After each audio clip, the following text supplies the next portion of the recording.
லட்சம் மக்களை அளித்தீர்கள், கோடான கோடி சொத்துக்களை அளித்தீர்கள். இந்த நாட்டை ஆளக்கூடிய, இந்த நாட்டுடைய வளர்ச்சிக்கு பங்களிப்பு செய்யக்கூடிய பல்லாயிரம் ஆற்றல் மிக்க போராளிகளை நீங்கள் அளித்தீர்கள். இவ்வாறெல்லாம் அளித்துவிட்டு இன்று அனைத்தையுமே நீங்கள் வெளிநாடுகளுக்கு விற்கிறீர்கள் என்று சொன்னால் ஏன் இந்த முட்டாள்தனமான இறமை பறிபோகிறது என்று சொல்லிக்கொண்டு இன்று உங்களுடைய முழுவதையுமே சீனாவுக்கும் ஏனைய நாடுகளுக்கு நீங்கள் விற்றுக் கொடுக்க போகிறீர்கள் என்று சொன்னால் இந்த ஆட்சி இது உங்களுடைய ஆட்சி தானா அல்லது தேசிய அடையாள அட்டைகளுக்கான டேட்டா என்டரிங் ப்ரொஜெக்ட் அந்த வேலை திட்டத்தை கூட இன்று இந்தியாவுக்கு வழங்குகிற ஒரு முடிவு எடுக்கப்பட்டிருப்பது என்பது, ஆனால் நீங்கள் ஒரு அடிமுட்டாள்தனமான ஒரு செயல்பாட்டை நீங்கள் செய்து கொண்டிருக்கிறீர்கள். இந்த நாடு இறுதியிலே உங்களுக்கும் சொந்தமில்லை எங்களுக்கும் சொந்தமில்லை என்கின்ற ஒரு நிலைமையை நோக்கித்தான் சென்று கொண்டிருக்கின்றது. ரணிலை போன்ற அடிமை இந்தியாவுக்கோ அமெரிக்காவுக்கோ ஐரோப்பிய நாடுகளுக்கோ வாழ்க்கையில் கிடைக்கப் போவது கிடையாது.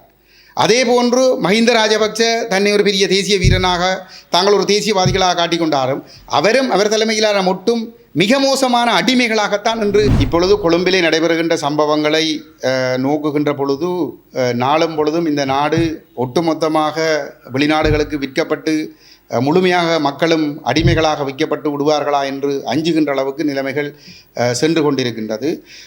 ஒருபுறம் சீனாவும் மறுபுறம் சீனாவுக்கு எதிராக இந்திய அமெரிக்க தரப்புகளும் இலங்கையிலே போட்டி போட்டுக்கொண்டு சொத்துக்களை கொள்வனவு செய்கின்ற ஏதோ ஒரு வகையிலே பல்வேறுபட்ட ஒப்பந்தங்கள் ஊடாக இலங்கையினுடைய ஆதிக்கத்திற்குள் உள் விவகாரங்களுக்குள் தங்களுடைய ஆதிக்கத்தை நிலைநிறுத்திக் கொள்வதற்கான போட்டியிலே மிக தீவிரமாக ஈடுபட்டிருக்கின்றார்கள். அந்த வகையிலே இப்பொழுது ஒரு எல்லையை கடந்து சென்று இந்த நாட்டினுடைய உயிர் நாடியாக இருக்கக்கூடிய தேசிய அடையாள அட்டைகளுக்கான டேட்டா என்டரிங் ப்ரொஜெக்ட் அந்த வேலை திட்டத்தை கூட இன்று இந்தியாவுக்கு வழங்குகிற ஒரு முடிவு எடுக்கப்பட்டிருப்பது என்பது இந்த நாடு தன்னுடைய சுயத்தை 100% இழந்து விட்டது என்கின்ற ஒரு நிலையைத்தான் இது வெளிப்படுத்துகின்றது. இது ஒரு மிகவும் ஒரு ஆபத்தான ஒரு விடயமாகவே என்னை பொறுத்தவரையிலே நான் கருதுகின்றேன். இந்தியா ஒரு அயல் நாடு, இந்தியா ஒரு பிராந்திய வல்லரசு, இந்தியாவோடு ஒத்துழைத்து செயல்பட வேண்டும். இந்தியாவினுடைய பிராந்திய நலன்கள் பாதுகாக்கப்படுவதிலே இந்த இலங்கை முழுமையாக ஒத்துழைத்து செயல்பட வேண்டும். சீனா இந்தியாவுக்கு அச்சுறுத்தல் ஏற்படுத்துகின்ற விதமாக சீனா மேற்கொள்ளுகின்ற அனைத்து செயற்பாடுகளையும் கட்டுப்படுத்த வேண்டும் என்பதில் எந்த மாற்று கருத்துக்களும் இல்லை. அதற்காக இந்தியாவினுடைய ஒரு கொத்தடிமைகளாக இலங்கை மக்கள் மாற்றப்படுகிறார்களா என்கின்ற ஒரு பாரிய கேள்வி ஒன்று இருக்கின்றது. அண்மையிலே விமான நிலையத்திலே இந்த ஒன்னரைவல் வீசா வழங்குவது தொடர்பான ஒரு சர்ச்சை எழுந்திருந்தது. அந்த இடத்திலே அந்த வீசாவை வழங்கியது ஒரு நிறுவனம் என்று சொல்லப்பட்டது. அந்த நிறுவனம் எந்த நாட்டினுடைய நிறுவனம் என்று தெளிவாக சொல்ல முடியாத அளவுக்கு இலங்கையினுடைய விவகாரத்துக்குள் சர்வதேச தலையீடுகள் அதிகரித்திருப்பதை காணக்கூடியதாக இருக்கின்றது. உண்மையிலே இந்த தேசிய அடையாள அட்டை என்பது இந்த நாட்டினுடைய தேசிய பாதுகாப்போடு 100% சம்பந்தப்பட்ட ஒன்று. இந்த நாட்டு மக்களுடைய தனிப்பட்ட தரவுகள் பாதுகாக்கப்பட வேண்டிய ஒன்று. இவை வெளிநாடு ஒன்றுக்கு வழங்கப்படுவது என்பது இந்த நாடு தன்னுடைய முழு சுயத்தையும் இழந்து தன்னுடைய இறமையை முற்றுமுழுதாக வேறொரு தரப்புக்கு விட்டுக் கொடுக்குதா என்கின்ற ஒரு கேள்வியை தான் ஏற்படுத்துகின்றது. இந்த இடத்திலே நான் ஒரு கேள்வியை கேட்டுக்கொள்ள விரும்புகிறேன். இந்த பெரும்பான்மையின சிங்களவர்களிடம் தமிழர்கள் உங்களிடம் கேட்டுக்கொள்வதெல்லாம், ஒரு காலத்திலே நாங்கள் இந்த நாட்டிலே இந்த தீவிலே தனியாட்சி நடத்தினோம். வடக்கு கிழக்கு தமிழர்கள் தனியாட்சி நடத்திய ஒரு பிராந்தியம்.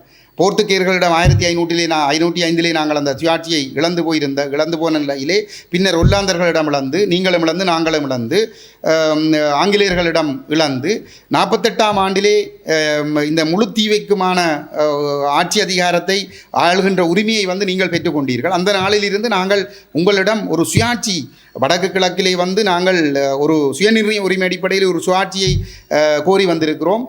ஜனநாயக அரசியல் தலைமை என்பது எங்களுடைய வடகிழக்கு தேசம் பாதுகாக்கப்பட்ட ஒரு தீர்வு எட்டப்பட வேண்டும். ஒரு நாட்டுக்குள் ஒரு சமஷ்டி அடிப்படையிலான தீர்வு, ஆனால் வடகிழக்கு தேசம் பாதுகாக்கப்பட்ட அடிப்படையிலான ஒரு தீர்வாக இருக்க வேண்டும் என்று வலியுறுத்தி வந்திருக்கிறது. தமிழீழ விடுதலை புலிகள் கூட அவர்களுடைய அந்த விடுதலை போராட்டத்தினுடைய முழு கால பகுதியிலும் வடக்கு கிழக்கு தமிழர் தேசம் 100% பாதுகாப்பாக இருப்பதை உறுதிப்படுத்தக்கூடிய ஒரு தீர்வை ஒரு நாட்டுக்குள் பரிசீலிப்பதற்கு அவர்கள் தயாராக இருந்திருந்தார்கள்.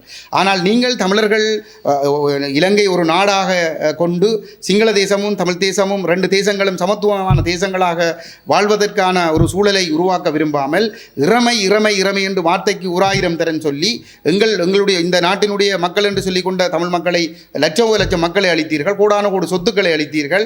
ஒரு பெருமதி மிக்க இந்த நாட்டை ஆளக்கூடிய, இந்த நாட்டினுடைய ஆட்சி, இந்த நாட்டுடைய வளர்ச்சிக்கு பங்களிப்பு செய்யக்கூடிய பல்லாயிரம் ஆற்றல் மிக்க போராளிகளை நீங்கள் அளித்தீர்கள்.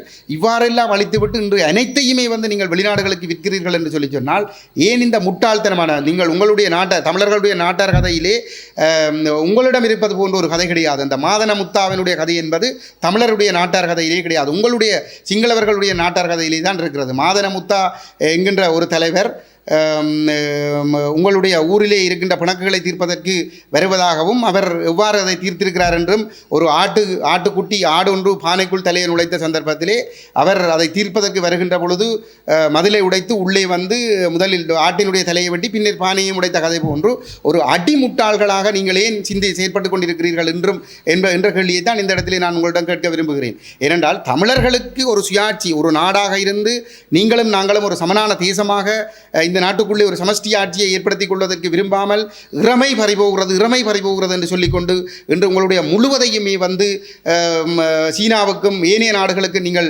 விட்டுக் கொடுக்க போகிறீர்கள் என்று சொல்லி சொன்னால் இந்த ஆட்சி இது உங்களுடைய ஆட்சி தானா, அல்லது நீங்கள் உங்களுடைய பதவி சுகங்களை அனுபவிப்பதற்காக நீங்கள் கோடானு கோடி சொத்துக்களை கொள்ளையடித்து அந்த கொள்ளையடித்த சொத்துக்களை நீங்கள் பேணி பாதுகாக்க வேண்டும் என்பதற்காக இந்த நாடுகள் எடுக்கின்ற எல்லா முடிவுகளுக்கும் பின்னால் நீங்கள் ஈடுபட்டுக் கொண்டு செல்கிறீர்களா என்கின்ற ஒரு கேள்வி இருக்கிறது. சிங்கப்பூர் போன்று அவர்கள் எவ்வாறு அந்த பிராந்திய போட்டியை வல்லாதிக்க போட்டியை கையாண்டு ஒரு அமைதியான நாடாக இருக்கிறார்கள், உங்களுக்கு ஏன் அப்படி சிந்திக்க முடியவில்லை?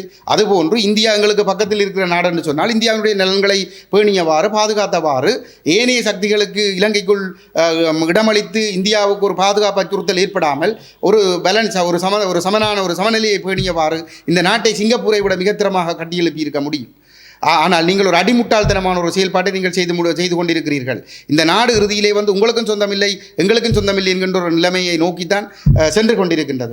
ஆகவே தயவு செய்து வந்து இந்த தருணத்திலாவது சிந்தியுங்கள். தமிழர்களோடு அதிகாரங்களை பகிர்ந்து கொள்வதற்கு, தமிழர்களுடைய தேசம் இறமை சுயநிர்ணய உரிமை அங்கீகரிக்கப்பட்ட அடிப்படையிலே ஒரு சமஷ்டி அரசியலமைப்பை கொண்டு வருவதற்கு, ஒற்றியாட்சி முறைமையை நீக்கி தமிழர்களோடு சேர்ந்து இந்த நாட்டை ஒரு சுயகௌரவமிக்க ஒரு நாடாக, இந்த சொந்த மக்களாலே ஆளப்படுகின்ற ஒரு நாடாக கட்டியெழுப்பதற்கு நீங்கள் இனியாவது ஒரு முடிவை எடுக்க வேண்டும்.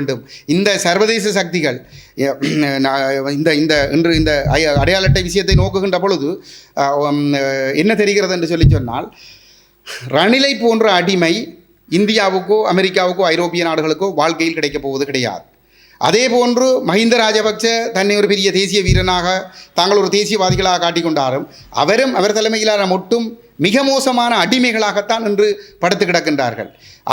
அவர்கள் செய்த கொள்ளை, அவர்கள் தமிழர்களுக்கு செய்தாக போர்க்குற்றங்கள் அனைத்தையும் பயன்படுத்தி அவர்களுடைய வாயை பொத்த வைத்து இன்று இந்த சர்வதேச சக்திகள் தாங்கள் விரும்புகிற அனைத்தையுமே வந்து நிறைவேற்றிக் கொள்ளக்கூடிய ஒரு சூழல் உருவாகி இருக்கிறது. அதுக்கு ஏற்றால் போல் வடக்கு கிழக்கிலே 2009க்கு பின்னர் தலைமைத்துவத்தை பொறுப்படுத்திக் கொண்ட தமிழ் தலைமைகள், சம்பந்தன் போன்ற அடிமை அல்ல சம்பந்தன் தலைமையில் இன்று இருக்கக்கூடிய இந்த 10 அடிமைகள், இப்படிப்பட்ட அடிமைகள் இந்த சர்வதேச சக்திகளுக்கு வாழ்க்கையில் கிடைக்கப் போவது கிடையாது.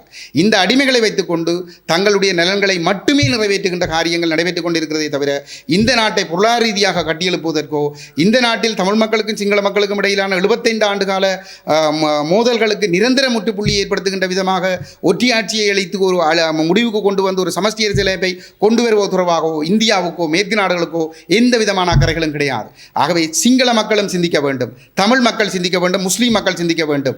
நாம் எல்லோரும் ஒன்றுபட்டு நின்று இந்த ஒற்றியாட்சி முறைமையை நீக்கி ஒரு சமஷ்டி அரசியலமைப்பை கொண்டு வந்து நாங்கள் எங்களுக்குள்ள ஒரு ஐக்கியத்தை கட்டியெழுப்பி இந்த நாட்டை கட்டியெழுப்பதற்கான வழியை உருவாக்க வேண்டும். அதே நேரத்தில் இந்தியாவினுடைய நட்பு சக்தியாக இருந்து இந்த பிராந்தியத்தில் பதற்றத்தை இல்லாமல் செய்து நாங்கள் முன்னோக்கி செல்வதற்கான ஒரு வழியை கண்டுபிடிக்க வேண்டும். இல்லைன்னு சொன்னால் எதுவுமே மிஞ்சப் போவதில்லை என்பதை நான் பொறுப்புணர்வோடு கூறிக்கொள்ள விரும்புகிறேன்.